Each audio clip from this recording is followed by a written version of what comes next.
One of the things that I really resented, Sam, in 2020 and 2021 was being a pawn in the game to subvert the freedoms in the country. They were basically using us as like some medical SS to go around and say who needed to comply and do this, and we would be the ones basically administering their sin.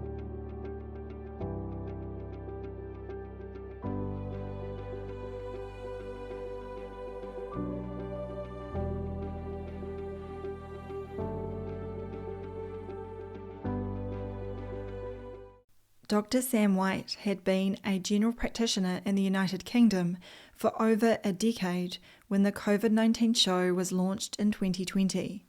His refusal to participate in rituals such as face masking soon attracted the attention of unquestioning colleagues and then the medical authorities. Not deterred, in early 2021, he recorded a video that went viral with millions of views as he exposed the vaccine rollout scam. Like me, Sam renounced his medical license, and in parallel with my experience, the General Medical Council kept him on the medical register in order to stage a kangaroo court. Again, like me, Sam had no interest in participating in such a ridiculous spectacle. A few weeks ago, he was struck off, so I caught up with him to find out what happened and why we are both a major problem for the controlled and dangerous medical establishment. Dr. Sam, UK version, also explained how a personal health crisis led him to move away from allopathic medicine and into a more holistic approach through functional medicine. This included waking up to the widespread perversions of the pharmaceutical industry and becoming an evidence-based anti-vaxxer. Despite the gravity of the current situation, he retains a sharp sense of humour. Additionally, this unshakable and authentic physician continues to show what must be done to end systemic corruption. Welcome, Sam White. I cannot tell you how excited I am about this interview and how long I've been wanting to speak with you, because not only are you my namesake, but your experience parallels mine so completely with the Medical Council. Thanks a lot, Sam. It's great to be here with you today. There's an unerring amount of parallels, almost as if it was designed that way. Exactly, yeah. And I think we can get into that really soon, but to start off with, because I know for my audience in particular, they'll know you, but for people that don't, I'm really interested to hear about your background, getting into medicine, all that kind of stuff, like what your journey's been up until 2020. I obviously resigned the very beginning of 2021 after being very, very fed up with the way things were going. But I've been a GP for 11 years prior to that. Before that, even initially training to be a surgeon. And then I thought, that's going to get a bit subspecialized and things, and I'll go in and be a primary care physician. In my, say, early 30s, became unwell myself with sort of chronic fatigue issues. And so began a slow awakening that allopathic medicine wasn't going to get me better. And it wasn't going to get a lot of my patients better from the kind of conditions that, like chronic fatigue, fibromyalgia, that people complain of, that are on the rise. Yeah. So did you always want to be a doctor? Yeah. Well, my dad was in the ambulance service. My mum was a nurse, and I guess there was a few too many ER episodes going around in my head at sort of 13, 14. Tough day to be a kid. I didn't want to be the Doc Clooney fella. I wanted to be Dr. Carter. I just thought he was a bit cooler and a bit quieter, and he thought things through a bit more. So, that was my kind of ambition. Of course, it's nothing really like that. There's a lot more to it. And so I went to a med school in Wales, in Cardiff, which is the capital of Wales, which actually takes or did then anyway, a predominant number of its sort of med students from working class backgrounds. So it was quite somewhere where I felt I could fit in quite easily. Because as you know, you go back 30 or 40 years and you wouldn't really get into med school unless your dad or your mum was a doctor. That's the way it worked. But things were changing and it looked good. Obviously, being a junior doctor kind of wakes you up to the reality that it's a lot of work, a lot of sleepless nights. And after doing my sort of junior postgrad years, I was quite keen to get out of hospital and into the community where life seemed a little bit more settled until COVID came along. Changed all that. I didn't realize about the chronic fatigue before, about that Yeah. that was such a change for you. So when was that in your career? I would have been 33, 32, something like that. I'd had an operation, fairly routine operation. Um, and then afterwards, I was going to the gym sort of 4, 5 times a week back then. And everything was seemed pretty good. And then it just hit me. And that's kind of a story that I hear a lot now in functional medicine. You have people that are pretty high functioning, sort of type A, characteristics. And then they just hit this brick wall. And we're seeing more of it now, obviously, because of, well, they've effectively been poisoned, let's be honest. And so did you, at that point, were you awake to things like vaccines or other, like were you vaccinated as a kid? Yeah, I mean, your mum being a nurse and then going to medical school, where you have, pretty much everything. And back when we were been about 19, probably a similar age, hepatitis B was, you had to have that, even though, I can't see that you really need it unless well, you don't need it, let's be honest. And then all the traveling that you do when you're at med schools, you want to go to Africa, Asia, and things and see the world. You need all these certificates now, and they've really got the market cornered in that sense. So it was a gradual process of really realizing, hang on, this could be the result of my immune system just giving up and having enough through stress, lack of sleep, and then all the insults from things like vaccines, where you've got toxic heavy metals now that I spend a lot of time in functional medicine detoxing people from. Yeah, it was gradual because I realized that I was never going to get better myself. Um, and that's not a good thing, really, because you think when you go to med school and when you're training that it's going to have all the answers or most of. But no. Going into 2020 then, you were obviously you're awake to problems with health and things. Did you have any kind of sense, like realization of what was going to come to you? When the news of COVID broke out, let's say, we were initially preparing for Armageddon. We were thinking that it was going to be a case of like the plague almost, bring out your dead. And at that time, also, I remember there was a lot of emphasis, as we now realize, nefariously so, on end of life medications, and that there may be a shortage of them because there's going to be so many people needing them. And it wasn't long, probably a few weeks, when I realized that the surgery was quiet, because for the first time probably in history ever, doctors had to lock their doors lest they be struck down with this terrible illness. And then we had, a center there was no treatment offer, there was nothing. You just literally had a SATS monitor to check how someone's oxygen was, but all the fancy PPE and things that was obviously completely unnecessary. And I went to work there and it was completely empty. So you would have to be an absolute idiot to not ask questions about what was going on. Why was the BBC saying one thing? If you watch that, because it always does that. We can't go on like this as the death toll increases, as people see colleagues, friends of theirs, loved ones dying as a result of not having the appropriate type of armor that was needed for them to go out and fight this battle for us. And why is it completely incongruent with what we're seeing? Because at the moment, what I do see is people phoning me up and saying that they're about to lose their business and their home. And seemingly the politicians and the supranational organizations controlling it didn't really care for that. Yeah, so important what you say too, like to remember that people their businesses were being destroyed, and so much I guess there must have been so much fear and anxiety of people that would be presenting. Was it for you? I didn't know. I don't think I ever felt like that. I was getting a bit fed up with having to put the costume on, the PPE, what they call donning and doffing, as if you were going into theatre or something each time.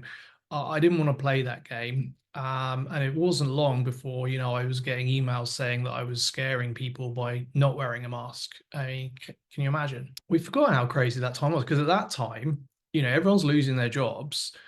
As a doctor, you're not really doing any work. And when you do, you've got to dress up. And then you're seeing videos of other doctors dancing.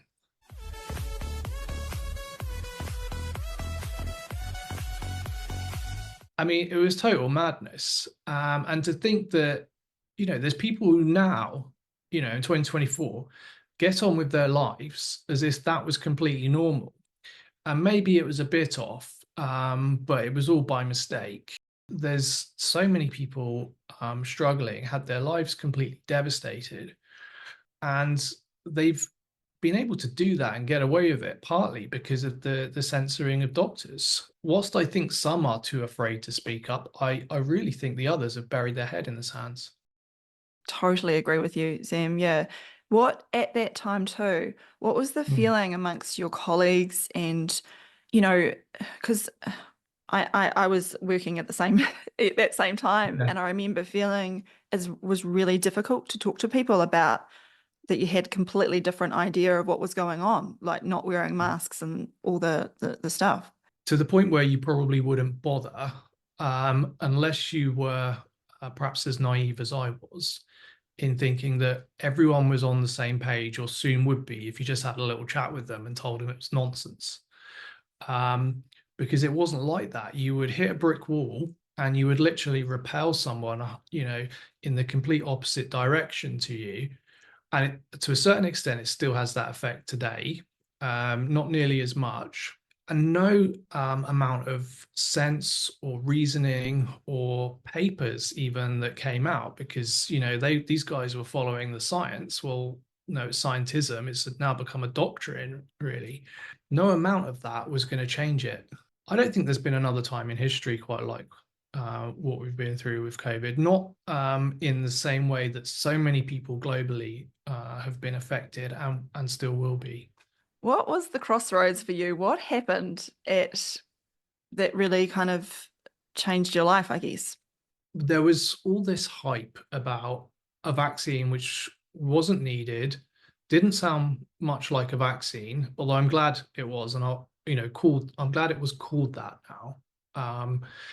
But that was going to come out, and I still thought, even if up to a few days before, that it wouldn't happen, because there was so many reasons why, on a very basic level, you could say that this was going to be very unsafe and likely deadly. Just using common sense, you didn't need any understanding of physiology, biochemistry, or the way these things work, or mRNA. No coronavirus vaccine had ever been shown to be effective or safe. Not that any vaccine is ever. But this was on another level of stupidity, it seemed, and reckless harm. And it just went ahead. And I was expecting all the other doctors to say, no, we're not going to do this. This is daft. And by the way, vitamin D, and vitamin C and those things are pretty good idea. But it didn't happen. And I was a lone voice. And I initially said in the December to the doctors I was working with, no, I'm not doing this. I think you're crazy. And I think the joke was, oh, don't start on about 5G again, because I was getting a reputation for being this wacko conspiracy theorist, also having concerns about, radiation technology and the effects of that. And what was happening, because at the same time we were locked down, suddenly a load of 5G masts had gone up, not nearly close enough together, thankfully, but the landscape had definitely changed in that in that time. It was very easy to be put in the Looney Tunes crazy conspiracy theorists. So I opted out whilst I still could, didn't take any money for any of that. I didn't want it. And then in the January, I was starting to see that patients were coming into me because they'd been in bed for a week or had a fever for 24, 48 hours. Why on earth did you have it done? These would be people in their 50s. A common reason, for instance, was it was always a non-medical reason. So it would be like, oh, I wanted to go on holiday. Okay. And if you just do this and kiss the government's ring, you're going to be allowed to go on holiday. Well, no. And you're not going anywhere if you're not well. um, so I just couldn't be involved. I didn't want to be associated with it. I was having sleepless nights. And I resigned, and I put in writing, I must publish this if I ever, write a book or anything, because the last few years since have been absolutely insane. I wrote it all down, what I thought, PCRs, I can't see any evidence of a pandemic. This is absurd, all this. And I got a doctor to sign me off with anxiety because, yeah, I was anxious. I didn't want to be there. But I then had to officially work 6 months notice, and I just couldn't see me doing it. So I got signed off. And of course, that became one of the reasons then the medical council and the health service would say that I was crazy because they had this certificate. I didn't know that, Sam, about, Yeah. because yeah, that makes a lot more sense, because and I really want to get into this to talk, because I think, do you know the thing that's so, like, yeah, like I say, the reason I really wanted to talk with you, because our experiences are so similar with what's happened. And I imagine, well, I want to ask you, did you ever have any patient complaints prior to 2020? Or, did you have a good record? Yeah, no, it was fine, absolutely. And I'd even done what they call an appraisal in, I think it was the November or October 2020. And I'd actually gone through a lot of the evidence base for, PCRs, there not being a pandemic, masks. And the Daily Mail will always quote me as the GP who said masks do nothing, which I'm quite happy with. It's absolutely fine. And I was signed off, and it transpired that the person who would suspend me from the health service had actually signed off on my appraisal as me being safe from whatever for another 5 years. And he hadn't noticed that he'd obviously, well, he was meant to have read it, but he then dismissed me and it was all done as an emergency. I don't know about you, but I literally got a phone call one day and then a text message to say, you're not going into work tomorrow. That was it. Money was stopped, everything. So is this December 2020, or this is beginning of 2021? Yeah, so they didn't mind so much when I handed in my resignation. That didn't make any waves. And that was in February 2021. What they minded was that I then went and told a load of people on social media, which turned out to be, I think, over 1 million, when I did one little video. And I remember a friend of mine said a few weeks ago, did you do loads of takes on that or whatever? And she hasn't seen it. And I said, no. Someone had put on Twitter, why are all the doctors going along with this? So I told the story of why I'd resigned. And I basically took a swipe at everything, PCRs, masks, vaccines, everything, the propaganda. And that rapidly went viral so quickly, it terrified the life out of me because I think I only had a handful of followers. I didn't, I'm not one to court, interviews or anything. I've done them since. And the only reason was because I wanted to get the message out that don't get an injection with this.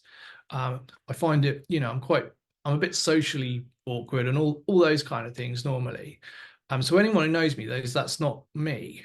But I was fed up of not being listened to and yet being really quite rational and sensible about what was going on. And so I was in the first video, people could see I'm visibly very angry. And I'm angry because people are throwing themselves into this sacrifice for no reason. And I wanted to stop the madness. And so many people since, in the last few weeks, since I've been struck off, will say, oh, that yours was one of the first videos I saw, one of the early ones that really gave validation to my concerns. And that's what the the powers that be really didn't want. They didn't want the public to have any sense of discourse or doubt about their agenda, and certainly not coming from a medical professional. And it seems that I really rattled their feathers on that.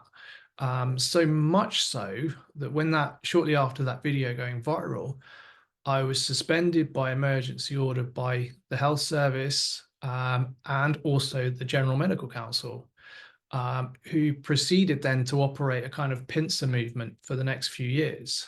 And as you know, you're completely outgunned and out-resourced. So I went to the first kangaroo court, and it's absolutely incredible that the lawyer representing the GMC got paid for that, because all he did was read out some complaints that were anonymized, and I suspect many of them will be fictitious and bogus. And the complaints were misinformation, basically. He said this, without any burden upon them to prove that what I said was wrong, incorrect, flawed, anything. And 3 years later, they still haven't bothered to do that. So then they put like this effective gagging order on me, where I couldn't have an opinion and I couldn't comment on social media.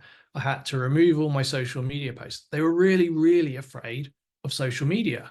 That then went to the High Court in London, which was quite interesting in a way, because during that day, you could see that the judge was pretty incensed by the General Medical Council and their defense, which it was very clearly a breach of my human rights, or it would be of anyone's human rights.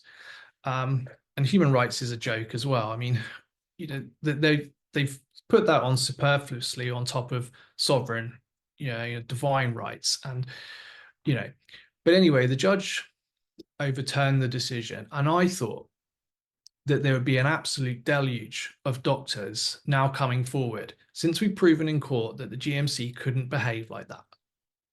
Not one. And a little while later, the judiciary erased the record of that publicly, and the GMC started up again. And the culmination with that was just recently. I know exactly how you're feeling and what you must have been going through at that time.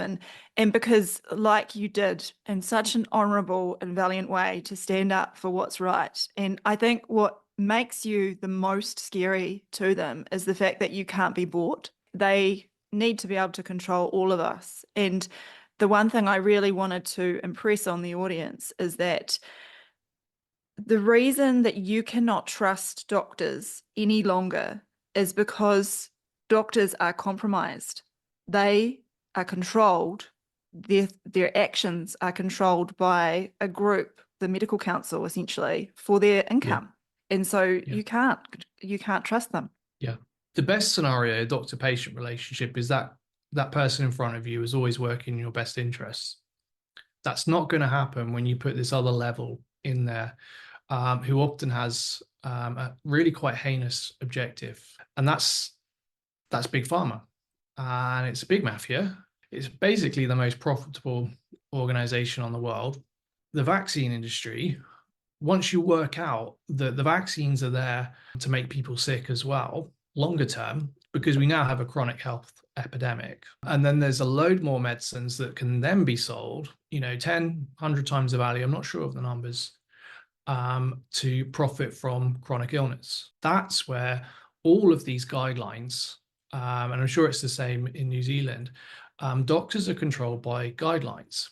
And I remember thinking to myself, perhaps maybe 10 years ago, that we were facing a time of coming artificial intelligence and automation, and a lot of people were going to lose their jobs.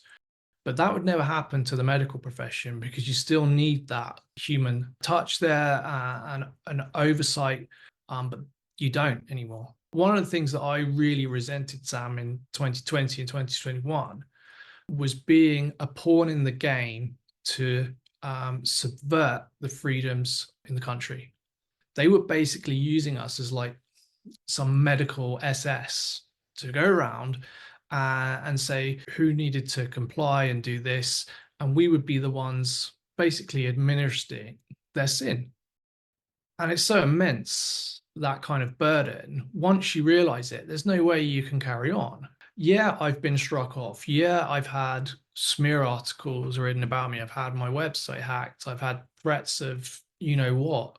But ultimately, I'm not waking up each morning in 2024 thinking, what have I done? You know, how many people could I have injured or even killed by being responsible for that? It makes that a lot easier to deal with. Because if doctors aren't awake, they should be aware that the public are. And I don't know if you had the time to look at the comments in that Daily Mail article, but it's almost as if the GMC waited 2 years, maybe 3 years too long to punish me, because 85–90% of those comments were people being really, really supportive. And I still haven't read through all of the messages and emails and things, basically thanking me, because the public are fed up and they resent what's happened, and they have been the victims of a medical experiment which didn't go wrong for the people in charge. It went very well for them. And I'm at no stage ever going to be ready to say that this was just a mistake or an error of judgment. This has all the hallmarks of being planned out methodically. Yes, and there's so many examples of that. And what I'm really interested in too, Sam, is this how coordinated the effects have been on doctors. And because so my question for you, because I'm just interested to know what they kind of did, is did they use intimidation on you, the General Medical Council, the medical authorities? They're more subtle in a typical British way, I think. And I think the British establishment has probably got 1,000 years practice or so at threats and intimidation. So it wouldn't necessarily come via or from the GMC. You know, I had one from another regulator threatening prison or an indefinite fine, I think, if I didn't submit and register with them. And then at the same time, I had the NHS ignoring the verdict, or seeming to ignore the verdict of the High Court, because as soon as that was declared, they seemed to open up another investigation. And the thing for me was I stopped paying my fees, and I'm sure you probably did, because it's about £500 a year. Not because of the money, because I wasn't going to fund what they were doing. Once I realized I simply couldn't.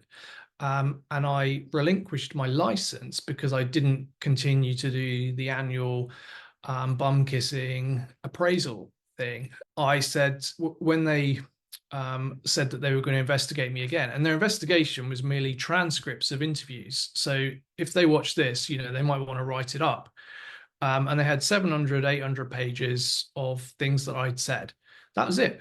There's no patient complaints, you know, nothing like that. I said, you know, I don't want to be in your club anymore. Get lost. And they basically said, you're not going to be able to leave.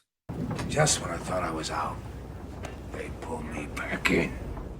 So when it came to this latest tribunal, my biggest fear was actually they would suspend me. Because if they suspended me, it means that they can do it all over again in a few months. The reason they're doing it at all is for the publicity. This is being used as a warning to other doctors that if you step out of line, just like the emails I'm sure we were both getting in 2020, 2021, saying that vaccine misinformation, blah, blah, blah, blah, will not be tolerated. You will face disciplinary action. My case was used and still is to warn other doctors of the dangers of speaking out. You've got this kind of unchecked arrogance of the medical profession and the cartel, where there is no ability to change course, to criticize. These are the book burners of today. You know, they have silenced all form of criticism and all form of dissent.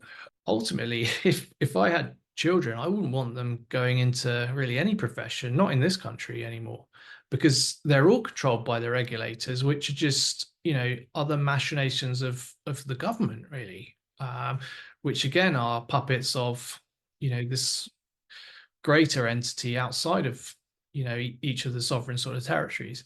Were you aware, like I thought when speaking out, because I started speaking out, really it was 2020, but my major crisis happened in September 2020. And so I was like the first New Zealand doctor, at least, to be really, where they really attacked me, and they didn't see me coming. They didn't know that I would be the one that would start speaking out. But what I felt as I thought, well, there's free speech. You can say what you like. There's nothing that the medical council can do. It didn't even enter my mind. Was that like you? Yeah, no. I had a phone call from this batty posh lady who was from the NHS, and she was a clinical advisor, and she delighted in telling me, while she was calling me Poppet, she's really patronizing.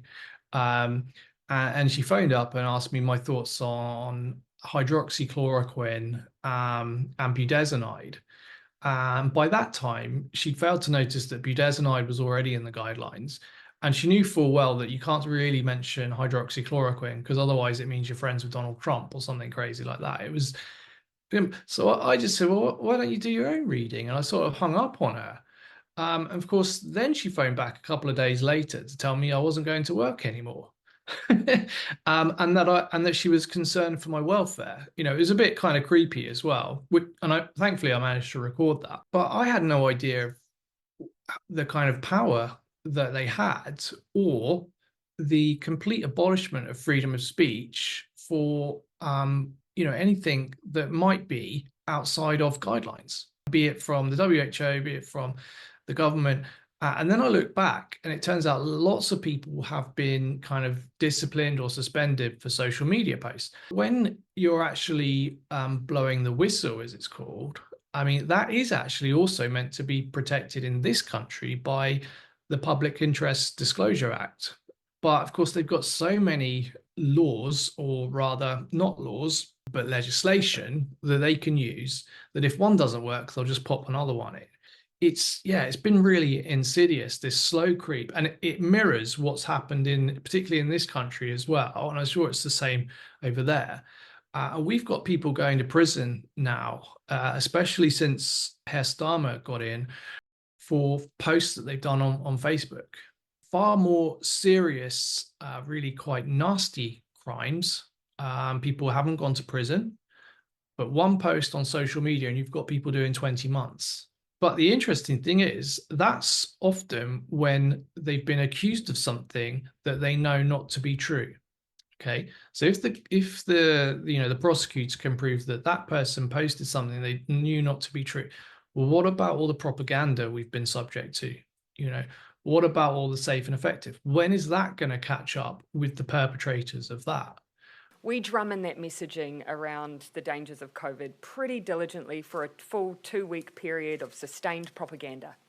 And you might not have heard about this in New Zealand, but cabinet ministers, it was disclosed their WhatsApp communications, where they were saying things like, we need to bring out the new variant and scare the pants off them. They were having a laugh. All the while, they were having parties in Downing Street. Okay, that's how frightened they were.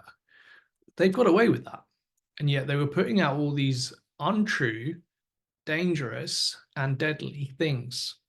There needs to be a time of reckoning for all of that and those people involved. How and why that, how that comes about, I'm not too sure at all. I don't know if you know, Sam, but a group of us tried to get the police in London, the Metropolitan Police, in December 2021 to investigate the COVID crimes.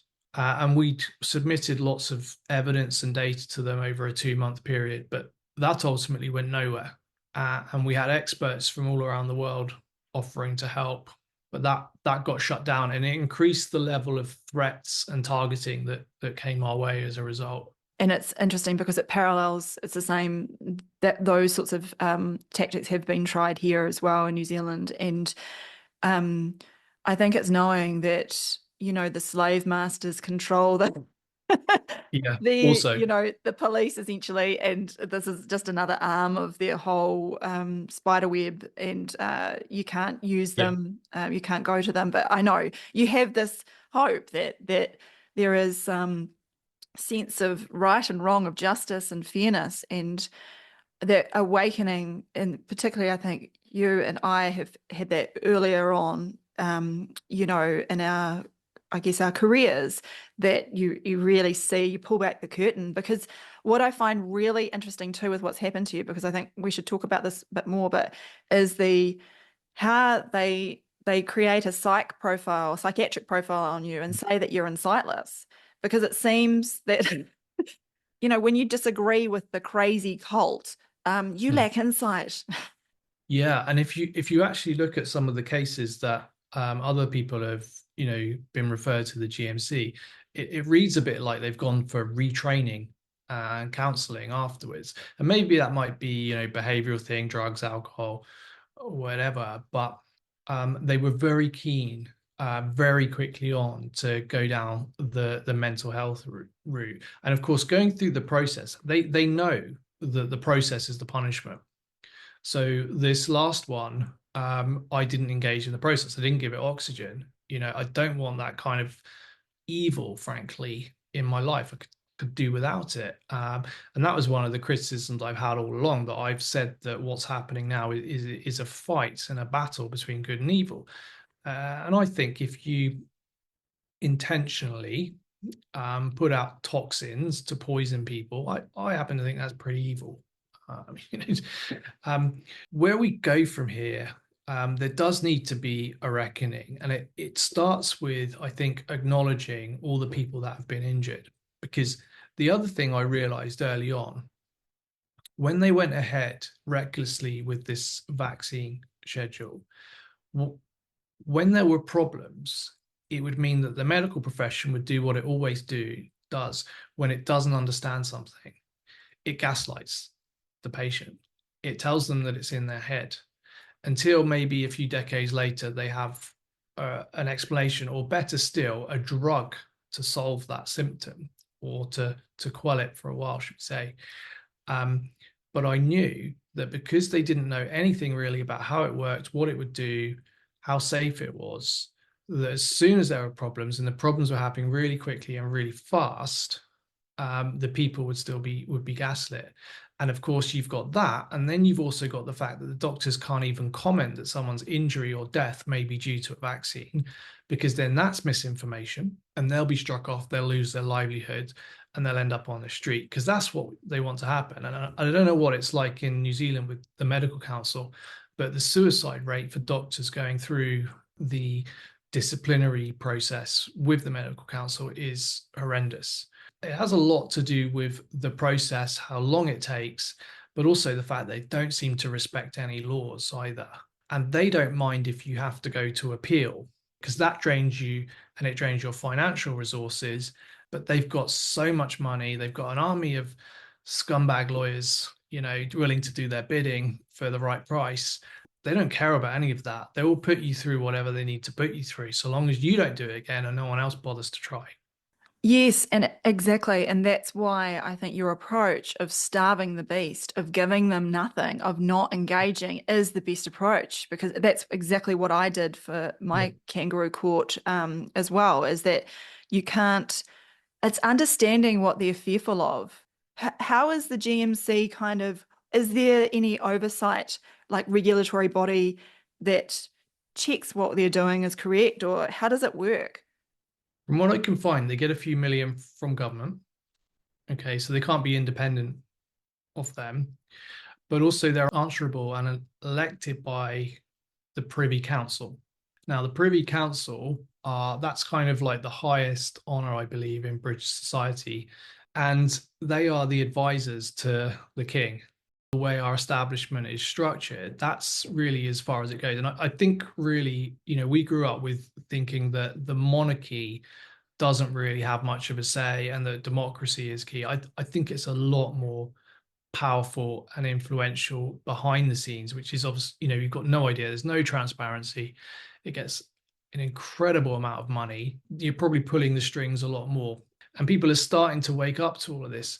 And the good that has come out with this, firstly, they did call it a vaccine. Okay. They did say, oh, this is a vaccine, therefore it's safe. People have realized it's not safe. So now they're questioning all of the vaccines, which has never been allowed before. And people don't care that it's not allowed. I'm talking about the public now. I'm not talking about doctors. Doctors are done. Their trust in doctors is finished when this really, really transpires what's happened. And people are asking questions because inevitably, once you go down, well, hang on, medicine might not be quite as true and correct as we think. Then you start to look at, the legal system, the monarchy, who's really in charge, elections. Okay, are they true? Are they fair? Are they manipulated in any way?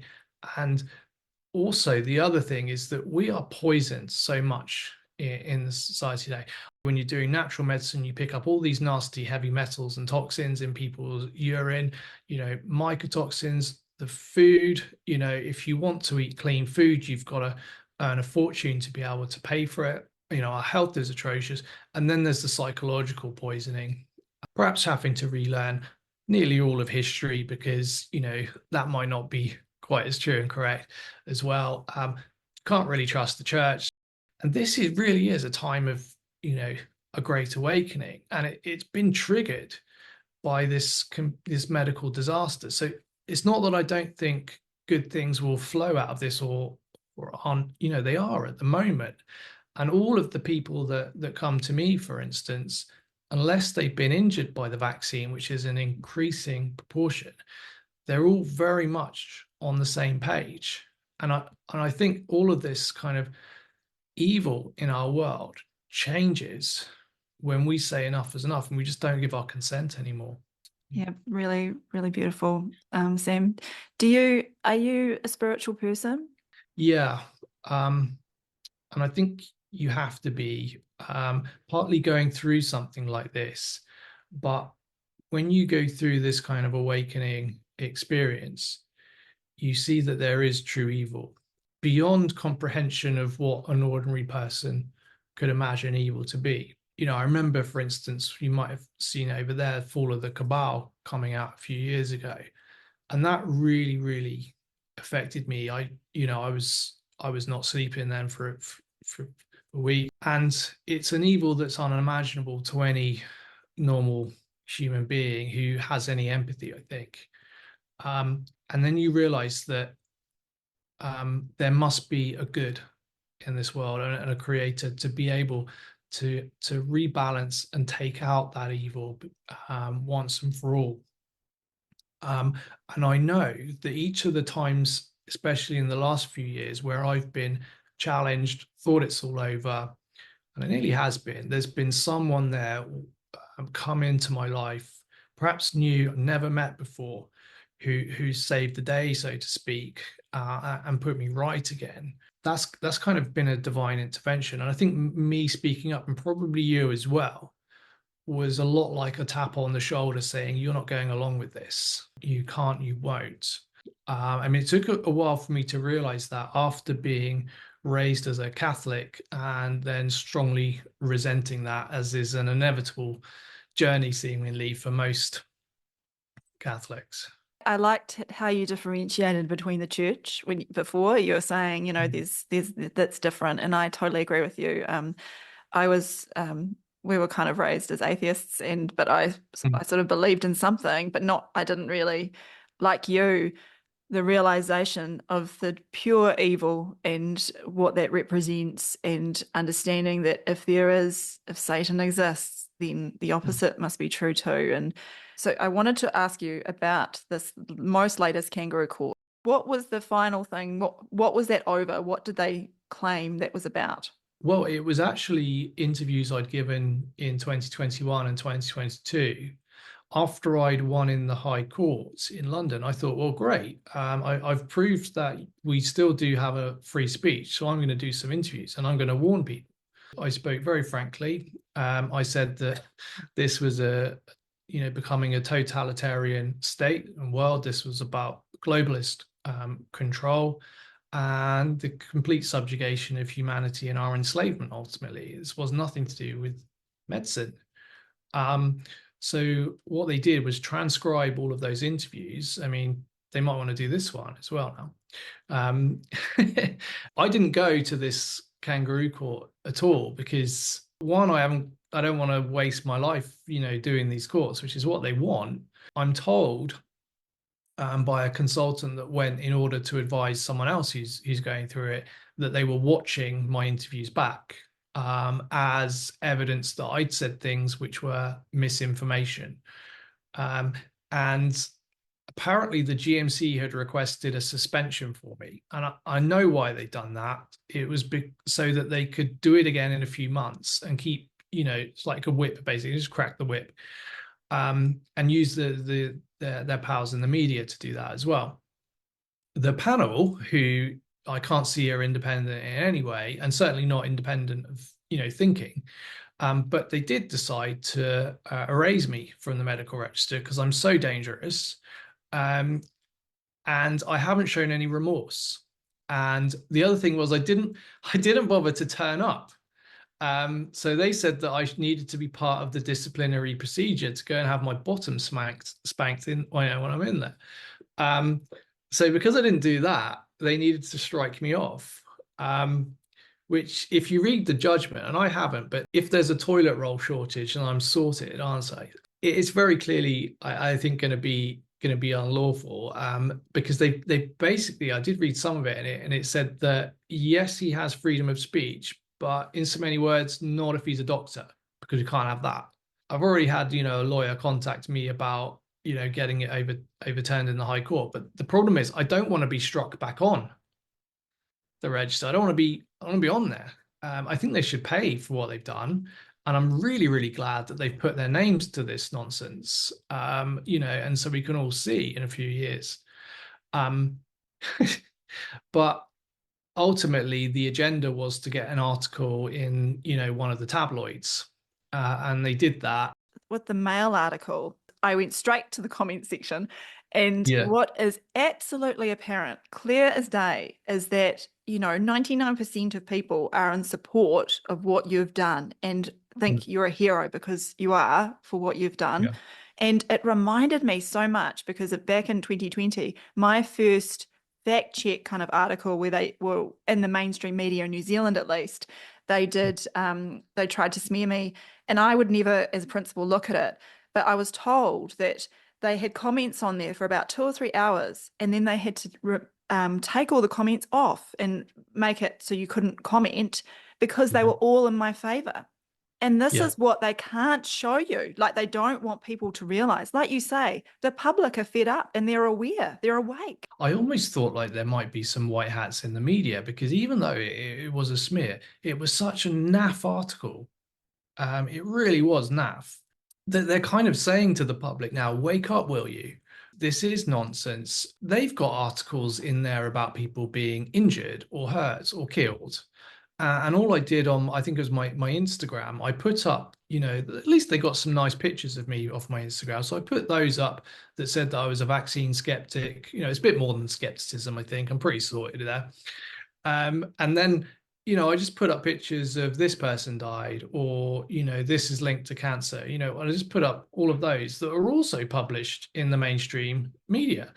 And I just said, this is what happened. And this also happened as well, but that's one of the industries, journalism, the media, that has got, I think, so much blood on its hand over what's happened in the last few years, because it was the constant barrage of, firstly, bring out your dead figures, and then this is safe and effective.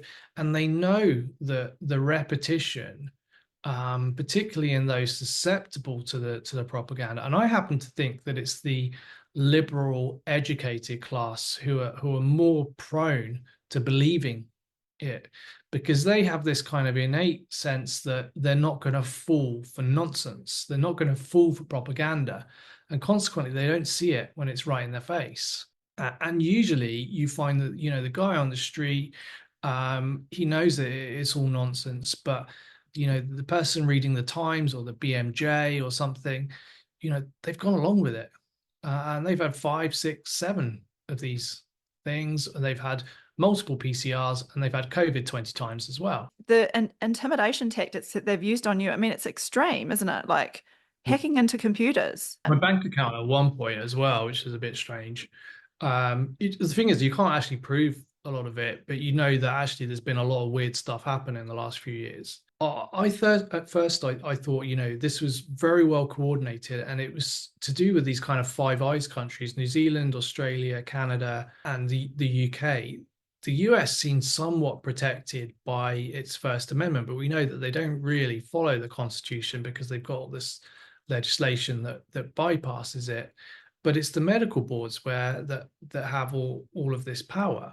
And a lot of it, they don't need to strike people off or suspend people. It's done with intimidation. It's done with their letters and their emails, where they're basically saying that, people like us will be, the person to put up. And if you behave like this, is what they're saying, then you will be liable to lose everything. That's a lot of power to give people who they certainly don't have the public's best interest at heart. And at their core, these medical regulators are there to protect the public from harmful doctors. They've not protected the public at all. And there are going to be a few rogue doctors, but if the criminal justice system was functional, then they'd be picked off by that most of the time. I actually happen to believe that we need a free market, and people will naturally self-select. They'll go to the doctors that they like, that are good. Obviously, you need the qualifications, but they're getting an absolutely terrible and dangerous service at the moment. And the only way to change that is by getting rid of these regulators and changing the way doctors are educated, so that there is the restoration of some critical thinking. Because when you go to medical school, it's too much about learning facts, and you're so focused on cramming all that information in that there's not really time to critically analyze whether it's true, or principally what the source of it is. Is it coming from publications that are, bought and paid for by Big Pharma? That's the thing with the corruption. It's so pervasive. It's absolutely everywhere. It's perfectly legal, most of it. How we change it, I don't know. And I think the way to change it is with the public, because, as I say, I think they have really had enough now. I agree with you, because I've, like you, probably thought about this a lot, is like, how do you remedy this? And I really think it comes down to individuals voting with their feet and deregistering from the doctor. Actually, you've got to stay away from the health system, because it's not a health system. It's a sick system. When I think it's all licenses that are affected too. Like, by having this license, that is where they control you and your speech and your actions and the money. And so they control you. What do you think? Totally. And the scary thing is that those being controlled don't realize it at all. Just like most of the public wouldn't have been aware that what they were hearing was propaganda. It was, a psychological form of warfare.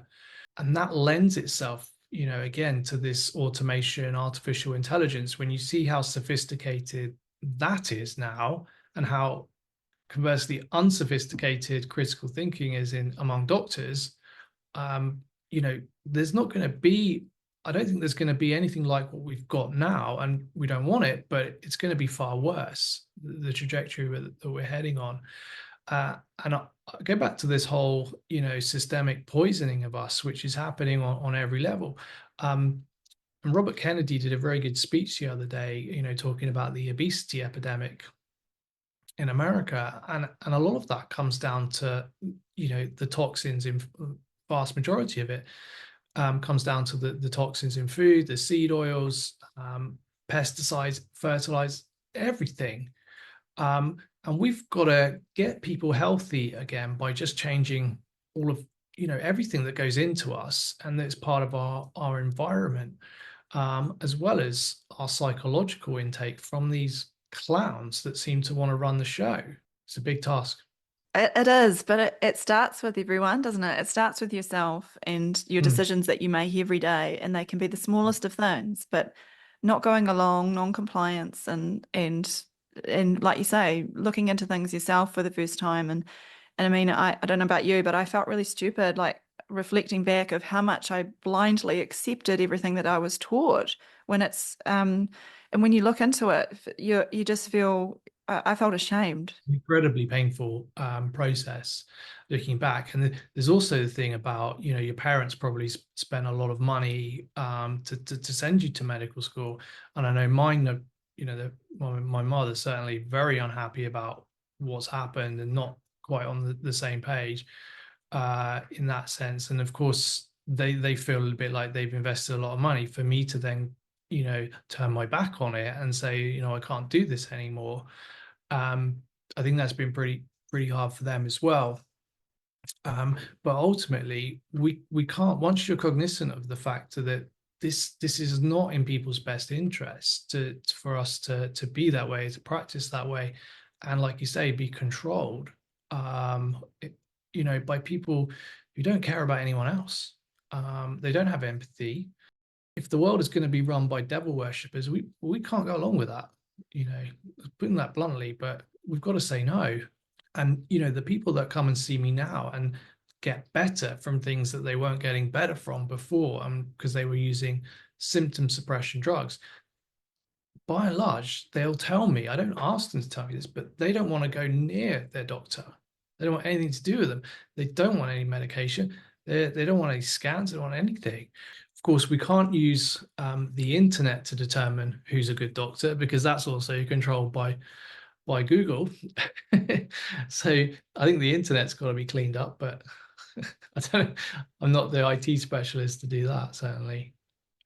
What have you found the most helpful for you personally going through all these challenges? Have you got a supportive family? Like, what has been something that's got you through the dark times? That's been I don't only have a small family. I'm not married or anything, which again they tried to use as something, as he must be a bit weird if he's not married yet. And I can't imagine how Andrew Wakefield felt when he was so alone going through this. But this is a different time for us doing what we're doing now, because too many people are aware of what's going on. And it's been, just like that article. Yes, it's rather vile what this nasty journalist has written, but actually people don't care, and it's the people that matter, really. And it's ultimately us and the public that are going to make a difference and change, the state of things. So that keeps me going, really. What I love about you is the fact that they cannot break you. And they know that, and that's why you've been struck off, which is like the biggest badge of honor in my book. It seems to be these days, doesn't it? Now you work and you operate your own outside of the system. Is that right? And Yeah, see I have patients. done for over 3 years. Yeah, so it's drsamwhite.com is my website where I do the functional medicine, blog, and then I am Dr. Sam White on social media. I don't have a Twitter, I should say, because that got taken away from me the day that my High Court verdict was published. Same day. So I've stopped believing in coincidences, but you know that you're kind of over the target and you're obviously important enough for them to want to censor you and try and control you as best they can, but it doesn't work. Yeah, so I would really recommend that people come and look at your website. So yeah, Dr. Sam White. In some ways, this must feel like a relief, is it? It's over now. Yeah, it felt like a weight had been lifted, because it means that they can't do it again. There may be other ways that they'll try various things, not through the GMC. It might be through other things. Well, thank you so much for your time, Sam. I hope you know that there are many, many people out there supporting you and what you've done. And I think it goes up into the big book, which is way more important than anything else. Yeah. So thank you. It's been such a pleasure talking with you. Thanks, Sam. It was great to chat with you today. If you enjoyed this video, please visit supportdrsam.com.